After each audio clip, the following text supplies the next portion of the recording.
You don't want to miss it. Hustle Harder, Hustle Smarter is on sale. Come join the winning circle.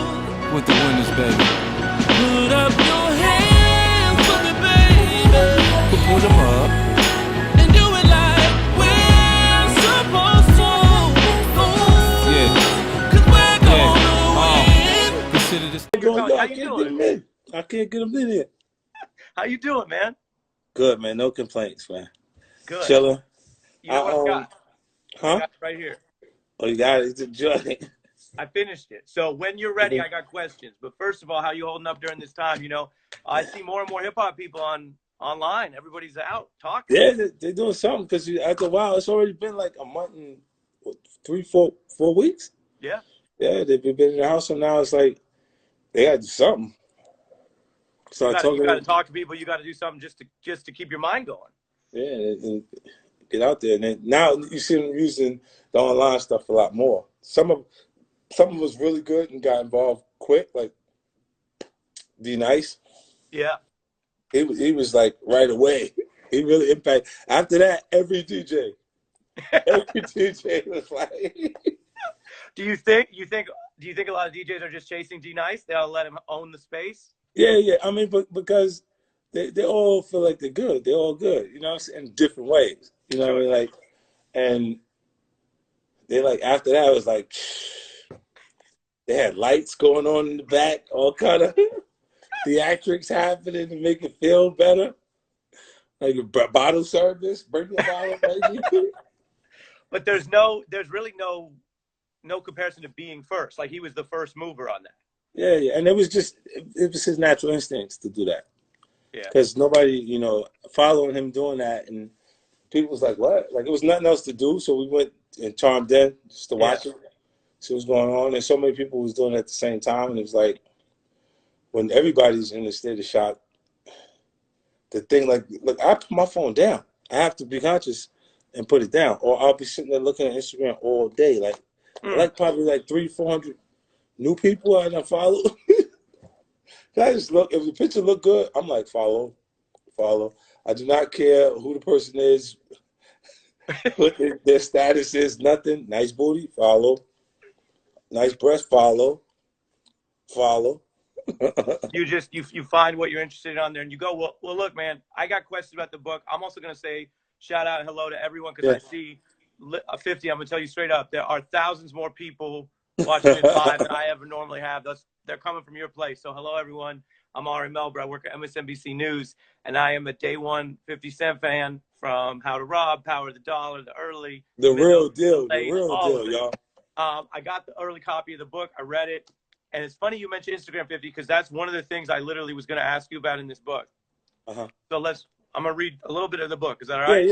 Yeah. And then we're going to tell me about it. I thought it was a really interesting read. You write here talking about the heart of a hustler. You write, you might see a picture of my new car on IG with the hashtag work harder, play harder. The cars are real, but you write, the hashtag is fake. The truth is I work harder than I play. Right. What are you trying to educate people on there? Nah, like I say, work hard, play hard. People look these days. These brands have been developed long before any success for me. Like, you know what I'm saying? Ferrari, Lamborghini, all of this stuff and stuff. So you look and you say, those symbols, like that for the audience is completely aspirational. Those things symbolize success to them. Those are the symbols that they see ride past them. Successful people who can afford to spend $400,000 or $500,000 on a car clearly are in that space that they want to be in. You know what I'm saying? A lot of times the guy doesn't have that $500,000. He just put enough down to get it and he's riding. You know what I'm saying? But that's what it appears to be at that point. And then when I say work hard, play harder, they think that it's an actual result of what I'm doing at the present moment. When it's not. This has been the whole piece, the whole journey is created this momentum. Like, you know, when you reach a certain financial point, if you don't spend it, the IRS is just going to come take it. So if you don't apply it to lifestyle, then it's just Cage made it, and they just came and took it. You feel like you. I feel like I need to know who Uncle Sam is because I have a solid partner. Damn there, they were 39%. After a while, you start feeling like, where's my partner? Why don't he go take the meeting today and let me stay here? They take more than an agent cut, you know? Yeah. You look at your way. So then you talk about the way you've innovated because you have so many different people who know you from different periods. People like me who literally were like listening to you because we love music. Early on, then people know your later music. Then they know Power. You got the new show on New ABC. stuff. You got all the different stuff. And you talk about evolving. So I'm going to read a little bit again from this book for everyone who's just joined us. I'm reading from 50's book, Hustle Harder, Hustle Smarter. This was really interesting because you do a thing that I thought only like diehard music fans do when we start thinking, man, what if Biggie were here now? Like, you know, I live in Brooklyn. I always do that. He's everywhere with the murals, and you think about it. So you write, Biggie was hysterical. His IG would have been one of the most popular pages in the entire world.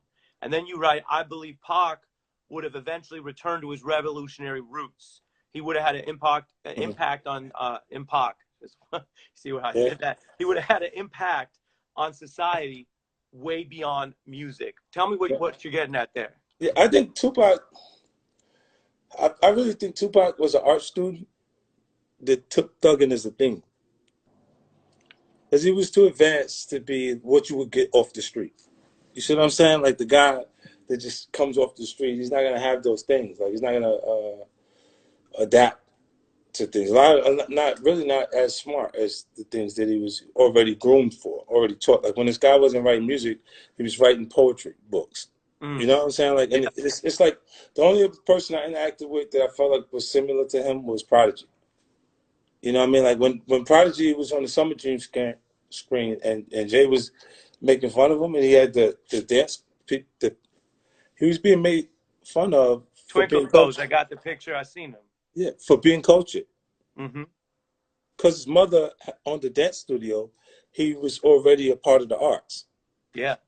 So we're making fun of it, but it just meant that he's been surrounded by art since the beginning. And now it feels different because it has this Queensbridge energy around it.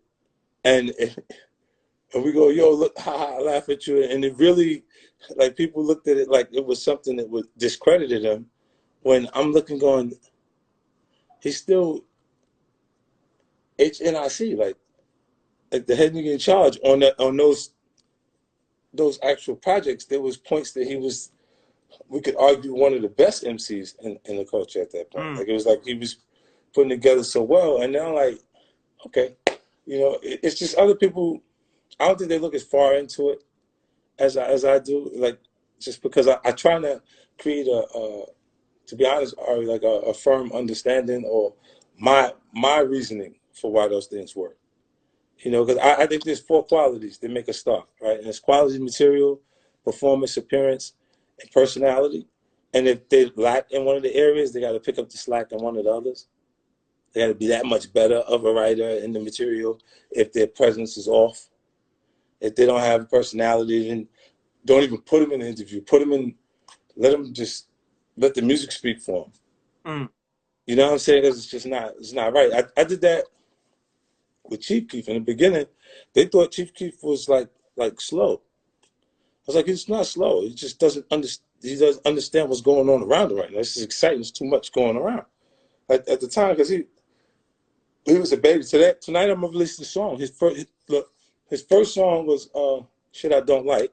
That's what made me see him and like like the artist. And then he signed Interscope because I was signed to Interscope because me and Eminem was there. And then I wanted to work with him for that because I just liked him, his energy. And then it turned into we did I Hate Being Sober. It was me, Wiz Khalifa, and Chief Keef. But he never showed up to the video. Me and Wiz shot the video, and I'm gonna put the music video out tonight after we're done. You're putting that out what time tonight? Right when we get off of here. Yeah. Where can people find that? That's cool. They'll find it. I'll put it on my Instagram. I send it. We should put it on your Instagram too. Since we're on here, I'll have them send it to you. We put it on your. Okay, I'll talk to your people. That's amazing. Did you like the Kanye verse on Shit I Don't Like? Yeah, it was cool. And then the Chicago thing, that's what it was. He was getting back to his roots. Kanye was by doing that Chief Keef record. That was raw. That was like right out of the trenches. You know what I'm saying? The kid come out and he talking about fake true religion jeans, shit I don't like. I don't notice if your true religion jeans are fake. I don't know the difference in the fake, and I don't see enough fake ones to know when those are not the real ones. You know, Yeah, so that's like, it. Right. It's not a Fendi bag.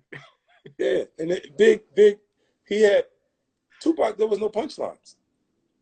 There was so much passion in the way he said things that it just cut through.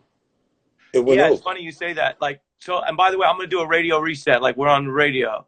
I'm gonna say welcome in to everybody. I see thousands of people in here. You got the man 50 Cent. You got the new book, Hustle Harder, Hustle Smarter. We're talking music, and he just announced 50 Bacon News that you released a new material tonight. Yeah. In the book, you are very honest, very clear about the fact that no matter how good something is, product, music, clothing, you need to have a presentation and a story around it. Right. It presentation, like if you're saying, look, you can have the best, like me going to get, I go to France, I'm in the Champagne region, I'm through the Tattinger family, I make the relationship with Castanet. I get the highest quality. I said, I want to do something that's premium, it's up here, like the best. And they got it. They just didn't figure out how to present it to, they've been making champagne for 100 years, producing champagne. So they're like, yeah, no, guys, we know exactly what you're saying. Like we'll get, and this is the thing that I'm saying when they do food and beverage contests, I win. Blind taste test? Yeah, like the wine test, they're gonna look at what it is, and I'll win every time because of what it is before I left it. Like they think the commercial champagne that we're accustomed to is trash. Like it's like they look at it like it's commercial. It's nothing. Like that's not it. Let me show you with the real good stuff. You know what I'm saying? And then there's Ari, the really wealthy people, the wine sellers are not being filled by them actually going to the store. They're on the list from these actual venues that are sending them pieces out of these batches that give them things that you wouldn't necessarily find in the liquor store. And that's like the. Oh, I gotta throw in Fitty, Rich the Kid, who we both know a little bit. Rich the Kid has got a question. I'm just gonna throw it in for you because 50 gets so many comments I can't even keep up with them. But Rich the Kid's asking you. He's saying 50. How long did it take to make Get Rich or Die Tryin? That, you know what I did? I really, it took like, really that album took as long as from 2002, it took a year almost to do it. And what I was doing is I was putting out the things that didn't matter as much to me. Like I would, if I made something that felt really special, I would just put it on the side, like Mini Man and different. Mini Man almost didn't make that out. Like certain records that I did, I just put them on. Yeah, I put them on the side. That's the hard. I mean, you got several tracks there where people said, "Oh, you can do this." I mean, Drake said, "Oh, 21 Questions showed me, oh, you could sing." Now look at this. The funny, when Drake said that, I was like this. See, Drake. I'm telling you, Drake right now, Dr. Dre would look and go, because he was like, "Listen, I know what this is. It's NWA. It's just one member." And he was like, and when I played the 21 Questions record for him, he was like, I hear it. I hear it. It's hot, but I don't know why you want to do it. Because, like he said, you don't have to make a radio record to be a hit right now. Because the energy in the art at the time was you could be perceived to be quite hardcore. You could stay there. You didn't have to. You could stay in that lane and still make a lot. You didn't have to do the cross. Yeah, if I didn't make a look, he's saying that record had female intentions. That 21 Questions. It was speaking to a female, right? You don't even have to make a record like that. Like Dre was like, you don't have to do that. Like my second album, I had no intentions of writing towards the women at all. So this is why I was like, hate it or love it. Church for Thugs, Special, Higher. Like it was How We Do. You know what I'm saying? Well, Like now 50, that raises another question, which is, when gangsters hear your shit, can they hear your hunger? I couldn't hear my hunger. I was going, yo. I look. The thing, yo, you know, the coolest part about you is this: you have all of this information that we don't have, that we were not paying attention to, Okay. and paying attention to us at the same time. Okay. I Yeah. love you for this. I love you for this. That's When I very look, sweet of you to say.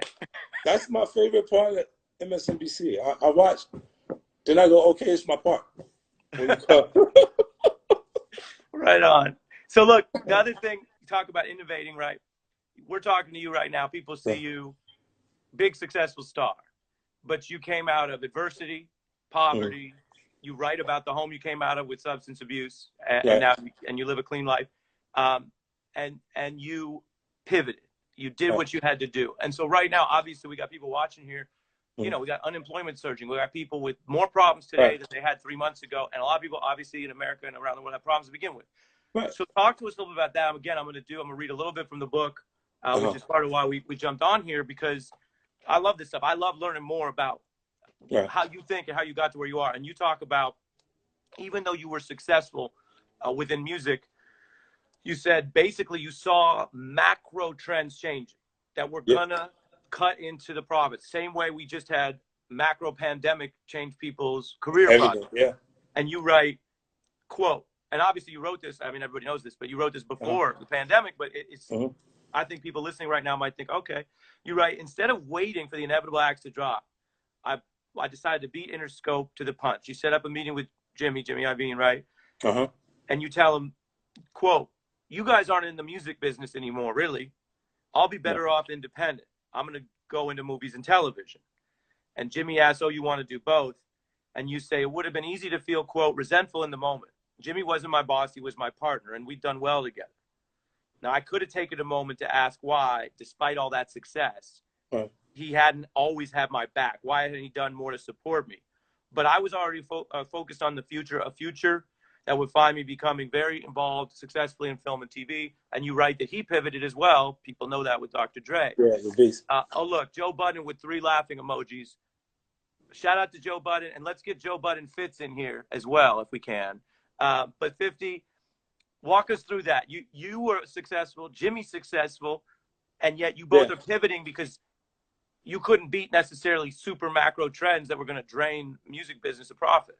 Yeah, like I already created with Vitamin Water, with RBK, like the sneakers, G-Unit clothing. Like we were averaging about 80 million a year in sales with G-Unit clothing. The sneaker business we did.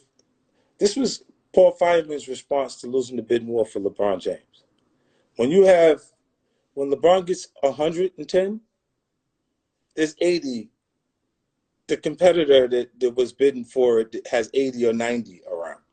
And then following that, Paul's response was to do lifestyle branding with G-Unit sneakers and Sean Carter and Daddy Yankee and some different things. And we did really well. Like we traveled everywhere. It felt like when the concert was coming, you see a spike in sales and things everywhere we went. And then when Jimmy went in the Beats, I looked at it like Russell Simmons going into urban clothing.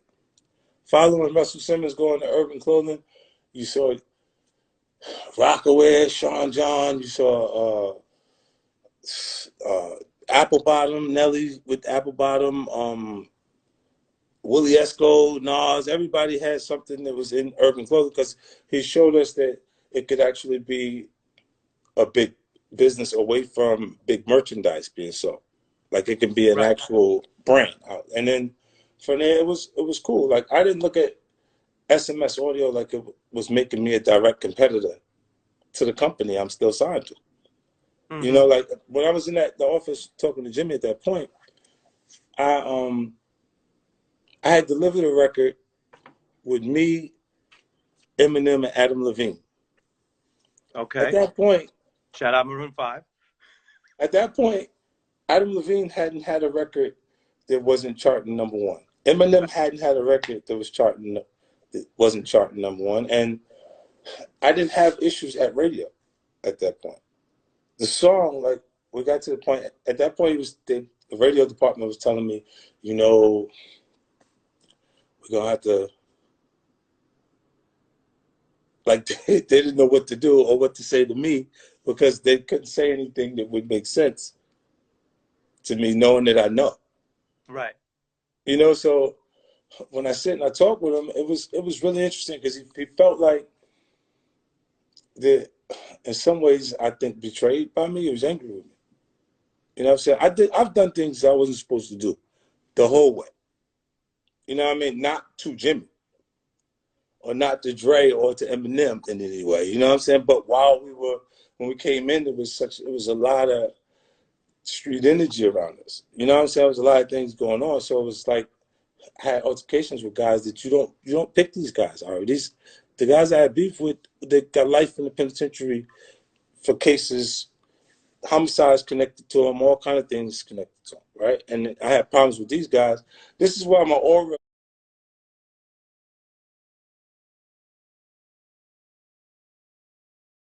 is tougher than my behavior.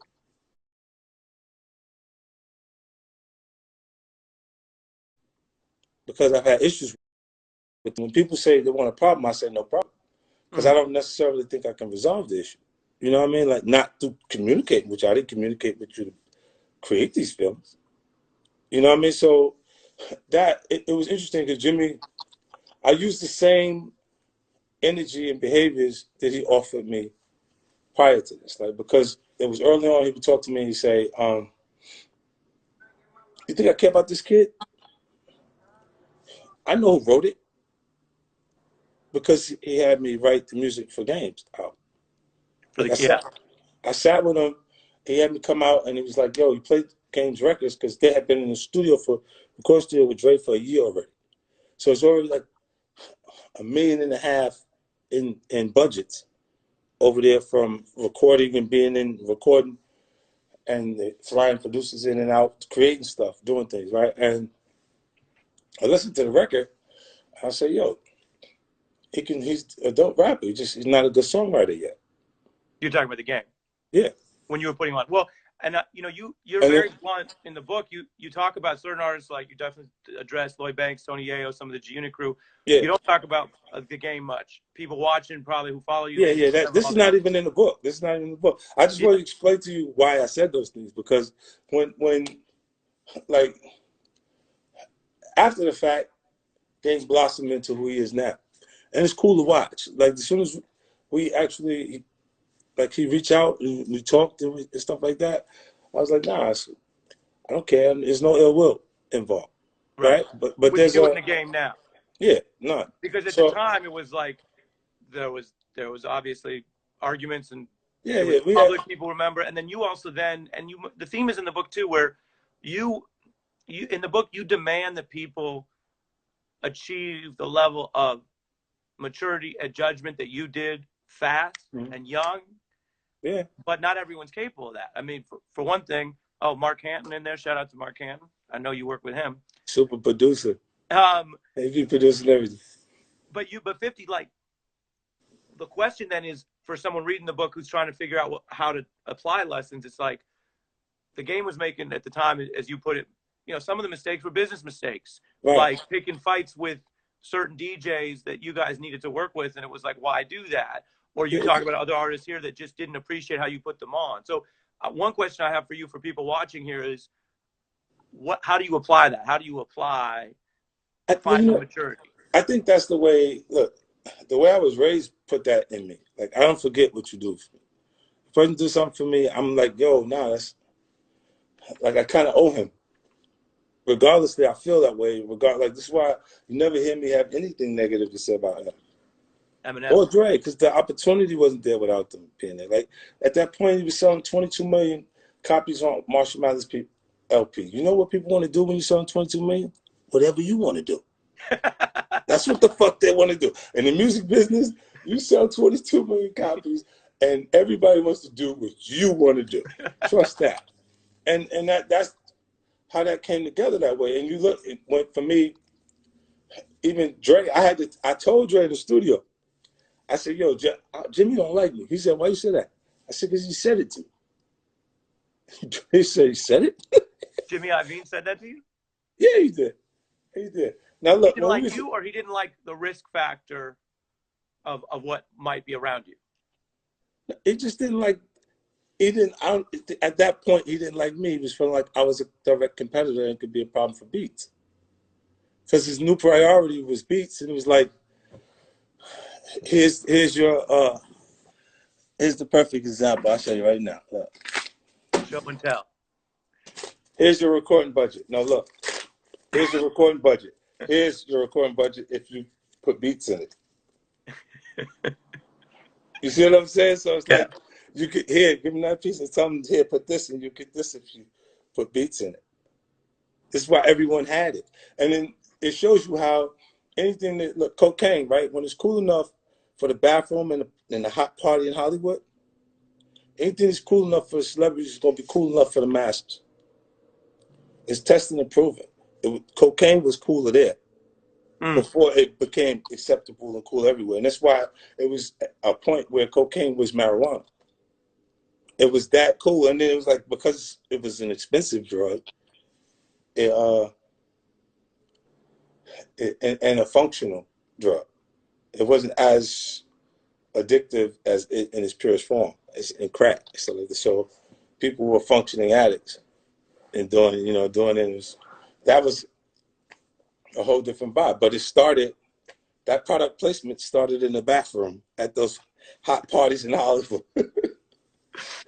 Richard Pryor, the top, that would be our Kevin Hart right now. The hottest person in comedy at that point. His set was about how high he was. Right. From, you know what I'm saying? Like everything was, it was all, like all the way around the circle there. Now, if you said, later I said, when I got the star on the Walk of Fame in Hollywood, when I got there, I wasn't excited about it. Like the award shows, I haven't got excited about awards. You're not excited to get the star? That's a big deal, no matter, even like big A-listers come out for this star. In the beginning, I'm going, nah, yeah, it's cool. You know, and then when the day of, when everybody's there, I'm like, oh shit, like everybody's there. Like, you know what I'm saying? Like everybody's here. So I'm like, damn, I got a call. Mary called me. Mary J. Blige, she called and congratulated me because she's actually on Power Book 2 on the second book of Power. So she was calling, she texted me, I'm like, yo, I don't know, like I'm nervous. Like I'm never really nervous to go and do anything. You felt nervous being up there that day. That nervous energy, yeah. And I'm like, yo, why? I don't know why. Because it was him, Dre, everybody was there. Then it was like, as soon as I got on, the first thing I said was I made a mistake. Because the only person who wasn't there was Jimmy. And we still needed the money to make anything happen. And it was him, it was his company, it was the whole way. You know what I'm saying? And I identified with the mistake that I made at that point. And then I talked to him after. You know, because Steve Berman told him right away. You know, everybody that was from the company that was supported the project being a success was there but Jimmy. You know what I'm saying? And I don't care about, like, I looked at it like the person who doesn't, not Apple, whoever else is interested in you buys SMS. After. The same way, like, the $80 million that Paul Feynman had laying around was right there for him to give us the big deal with the sneakers. Like, from my assessment of it was not that I'm competing with you to be like against you. I'm just going into the category because it is an easy sell when everybody knows you from selling music. Isn't it organic for you to sell things connected to music? Sure. Like a headphone? If not, look, SMS is studio mastered sound. That wasn't rocket science for me to come up with that. That was easy. That was like oh yeah, that's studio master sound. Then when their interpretation, because of the aggression that they seen at points, was competitive. Like he's gonna compete with us, and it's gonna be a problem. And that wasn't my intentions at all. If I knew that SMS would have made us not be a team, I would have never did that. I just wouldn't have went in the headphone category. Mm-hmm. You see what I'm saying? Like M didn't even touch the headphones. Like he made so much money off of the music that there was no reason to touch a headphone. Like he just sat there the whole time. Like, but did anyone know at the time how big that was going to get? I knew. Yeah. I met Steve Jobs in Jimmy Iovine's office. I got a chance to see my own eyes. He spent the weekend with him, Dr. Dre, and the whole weekend he sat there. The first time I sat there, I went in there 10 minutes before I told him, let me see that. They gave it to me. I said, what's it called? It's called an iPod? How many songs you said this whole? You think you can sell an iPod? I can sell an iPod. Jimmy will tell you, in that 10 minutes that I sat there, I got him to give me $150,000. Right there. As soon as we sat in there, because the first time this Apple did product placement in anything, any music video, was PIMP. You see me get up with Is that true? $150,000 again. But and that was the cameo. That was what I did. When you saw That's me, so interesting. I had never heard that. the iPad, that was the first thing. Like it's not Jobs like strike you. Did he strike you as more open-minded than other suits you dealt with? yeah. Look, he looked at it and was like,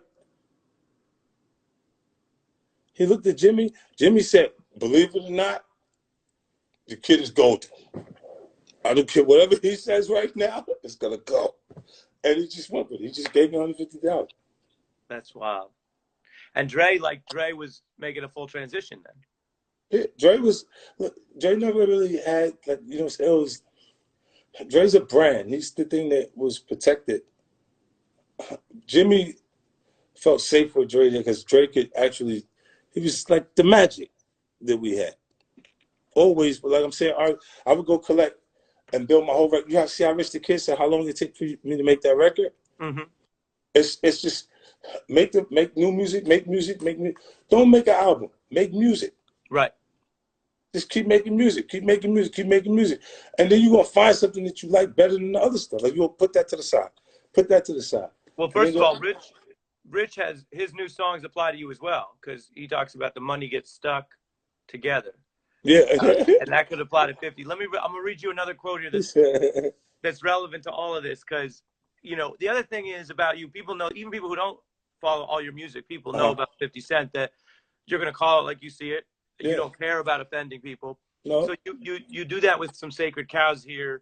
I'm reading in the Evolve or Die section, and you write, and again, I say this like a radio reset, Ari Melber here with 50 Cent, reading the book. You say, when people say money hasn't changed them, I always think the same thing. That means they haven't made enough of it yet. Yeah. Trust me, when you're making real money, a lot of things change. And one of the most important things is the type of people you hang out with. And then you go through and you tell the story, and it's not some story about, you know, what people might imagine of certain types of fancy people. You talk about basically people's minds. You talk about Robert Greene, who, of course, you co-authored the book with, 50th Law. You talk about Deepak Chopra. You talk about learning from, like, Bruce Willis, of all people, about silence. So what do you mean by the idea that success didn't allow you to just buy things, but it opened doors where you learned things? Yeah, because, look, it'll tell you if you want to prosper, you want to go in a positive direction, you got to avoid angry and unhappy people, unhappy people, unsuccessful things, that people that just have negative energy around them, right? Because they'll bring that to you. They'll bring that energy to you, and you'll start to have things happen in your path for those purposes. Like, and what I mean is, when you get enough money, you start to you go, where you find comfort? You find your comfort in someone who doesn't have that. You get afraid of people coming to you because they want your money. They want things from you. The people that have things don't ever have that energy around them in presentation. You won't feel it.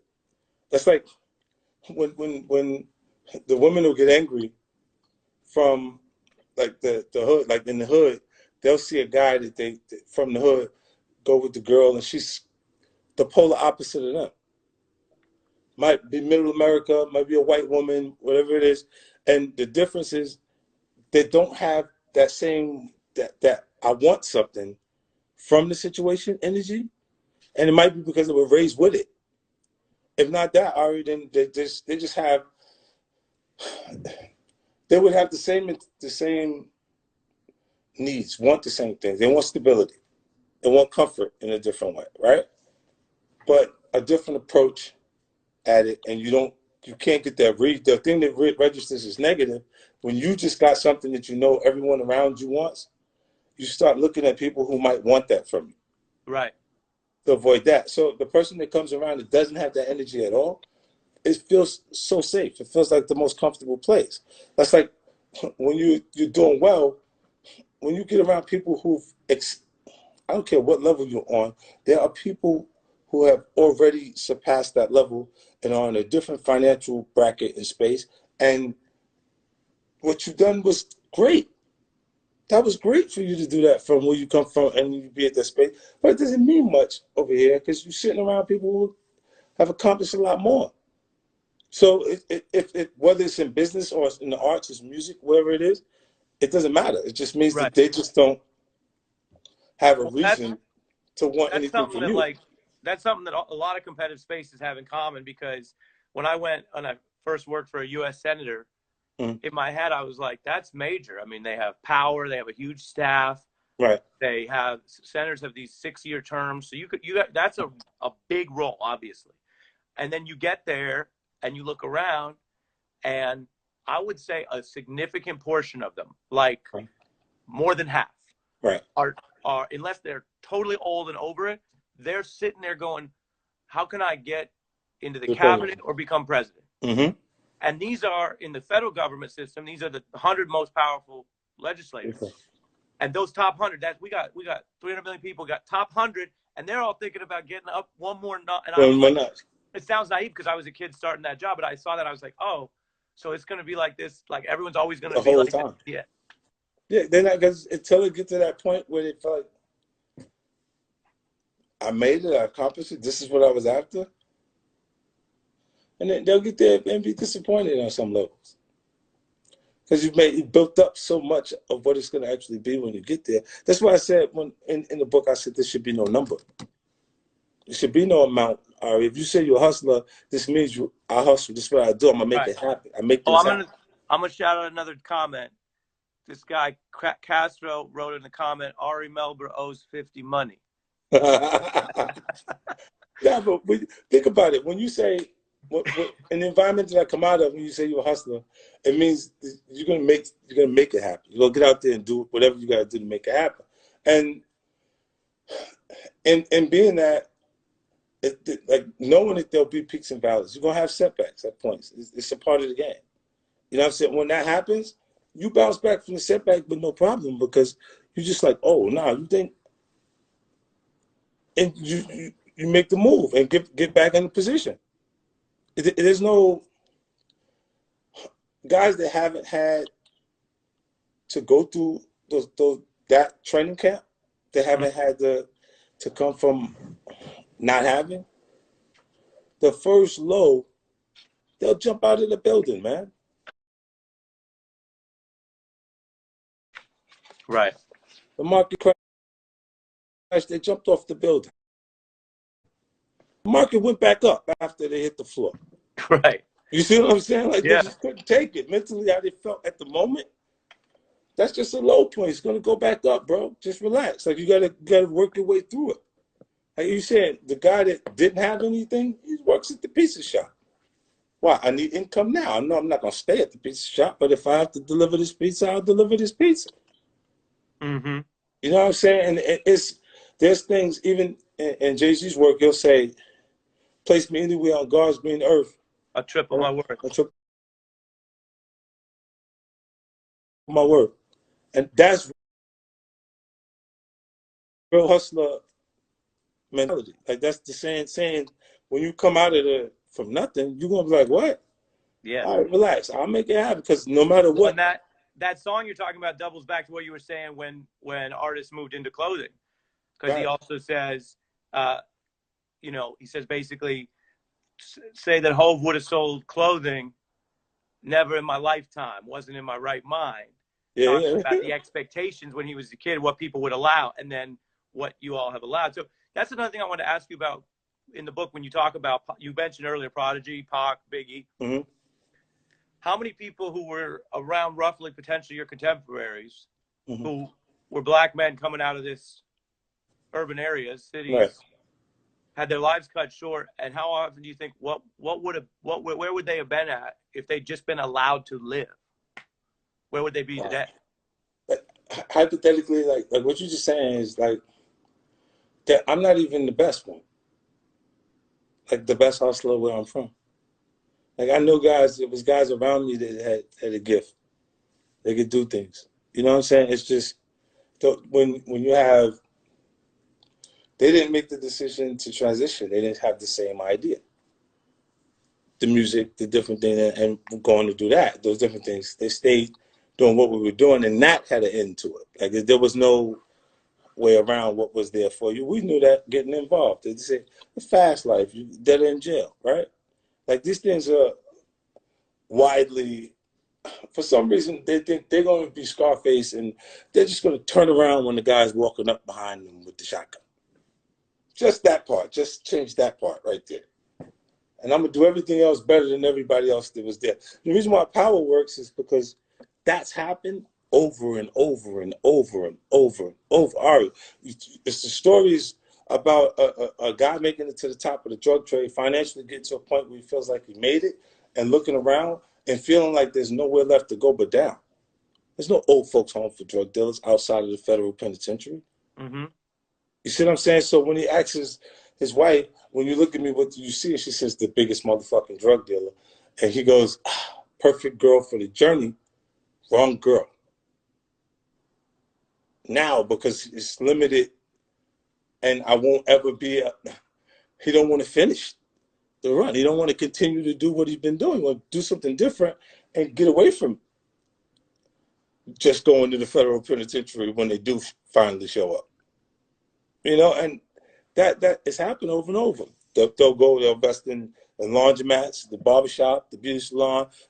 First of all, they'll be making so much money already that they can't spend it without any type of legal situations that they can use to say this person put it in your name. Yeah, it brings you back to Ozark. That's it. You got It's a lot of all money in. to watch. Yeah. All those things are but in the urban communities, in the inner cities all around the United States, they've seen those stories over and over. This is where they identify what's happening and actually show, because they go, nah, yeah, that's like this guy. Like if it's not someone close to them that they know, then it's someone with some distance, but they know that this is real. Mm-hmm. So that goes to like one of the last things I want to ask you, and I'll let you get out of here. And at the end, we'll remind everyone 50's dropping some new music tonight. So Yeah. we'll hit that again in a couple minutes before we go. But what I started wondering here is there is a tension in the book where on the one hand you tell us you got to master your perception. You got to be very conscious of everywhere you move. What do you wear on the job interview in the first day of the job? Right. How are you presenting yourself? And yes, you might be working hard and working your way up, but how do you show you're ready for that next job? All that presentation. Right. And you're very obviously sophisticated about that. Then you are very blunt and admit that a bunch of the perception that you put out in the 50 Cent artist universe is not the reality of Curtis Jackson, the person. Right, because so the question becomes then, especially for all the folks in here watching you, your fans and followers and people interested in what you do, it goes, okay, so do you have any concern with people reading this book where you're giving them the secrets and they go, wait a minute, some of it's not real? No, because I don't need it for where I'm going next. Also, shout out to Swiss Beats in here, Zone. Right. See, if I was doing this, look, in the beginning of my career, I wrote what I knew they would think. So you saying, okay, our culture, hip hop culture, loves things that are damaged. If you can creatively put together music that we actually appreciate, that they'll enjoy, it says that there's a talent there, and it feels even more special that you have the ability to do that if you're damaged. So they'll look and they'll say, okay, he's a kid. He's from Southside Jamaica, Queens. His mom's got killed when he was 8. He started hustling when he was 12. He lived this lifestyle all the way up until now, music, street life, involved hustling, selling crack. They will put it in the book, everything like that. And you look and you say, fun facts, been shot 9 times. And he comes back and he says, you know, it happens. And they go, the sophisticated part of the presentation, when I just said it happens, without this look in my face, like, you know, that look that you used to see every time it was a cover of an album and it was Ice Cube? Yeah. His face was like this on every album cover, and it was all hit records. Like, he was doing very, very well, and he still was like this. It almost became the face that you make when it's time to take a picture, but you don't feel like that because you're successful at that point. Yeah.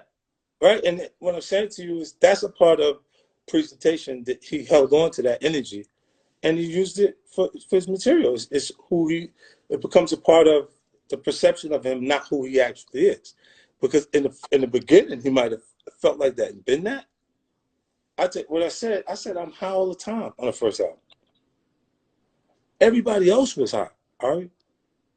Everybody else was high. They was smoking, doing kind of shit, drinking. Look, when I say, then I didn't do nothing at that point when I was saying I'm high all the time. Right. You're making a song that people can get down to in that way, but you're not doing that. Right. And I'm but I know what's going on at the same time. So I'm like, yo, I put the record there for the person to get high. At that point, you would sell 500,000 copies if you were great. If you aimed it at college students getting high, where there's more people trying it for that, I smoked in college. You know, I didn't inhale political shit. Right? Look, that guy, Afro Man, would do 700 to 800,000 pieces. The other guys would do 500,000 pieces when they did their version of the weed smoking records, right? So it said that there was an audience there, and that if you did one, you would be tapping that audience something that they need, that they want to hear. Now, if you looked at the behaviors and the messaging all the time, you would look and say, he probably is high as a motherfucker. Like, he just got shot 9 times and came back and said, you know what, it happens. But when you don't screw your face up, it's even scarier when a person looks at you and doesn't know that it's like a child rebel pointing a gun at you in Africa. He doesn't know. They told him you shoot you, you shoot you. He doesn't know. He might have some emotions and feelings afterwards, later, but he'll shoot you. So you should feel, look, fear is an option, but danger is real.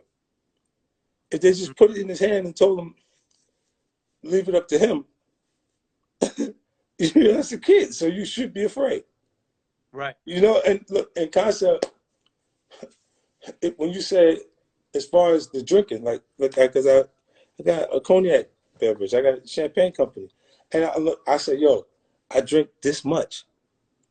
If I drink this much, I'll be drunk as a motherfucker off of this much liquor. Then you go, yo, what happened? My body has a low tolerance because I hadn't. You're a lightweight because you don't drink, yeah. A complete lightweight. So now look, I'll drink. I have that. I'm lit. I go, yo, take that bottle. Tell them to bring it back. They fill the bottle up for me. I have ginger ale sometimes in the bottle. It makes everybody else continue to have fun. If they see me stop, when they see me not continue to have a good time with them, sometimes it just blows all the fun. Everybody's like, now they're not having a good time. Mm-hmm. You know, I don't want to do that. So I let them do that for that purpose, for them to continue to enjoy themselves, because you want to just ruin the whole party for everybody. Right. So 50, before I let you go, I'm going to tell everyone, this is Ari Melber from MSNBC. You could catch 50 this Friday. We're going to do a TV interview, talk about the book and a lot more. Tell me about the music you're dropping tonight, sir. I'm going to put out, I'm going to send it to you and let you put it on your Instagram first. You got it. I'll do it. It's called I Hate Being Sober. It was Chief Keef. This was supposed to be his big record right here. And he was rough around the edges. He's coming out of Chicago. So he had that Chi-Town thing going on where he didn't even show up to his own video. Yeah. So me and Wiz Khalifa is in the video, and there's no Chief Keef. I'm excited. I didn't even know we were going to get into that. So I'm going to say to everyone, thank you for tuning in. Check out, obviously, at 50 Cent, at Ari Melber. We'll put that out, and we'll have you on the show on Friday. And that was really fun. If everybody's still in. Get filthy rich on Utrecht.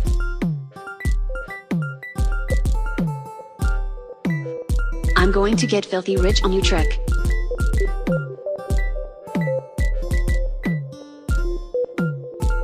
I'm going to get filthy rich on Utrecht. I'm going to get filthy rich on Utrecht.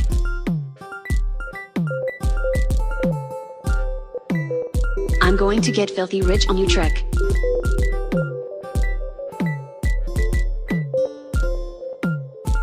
I'm going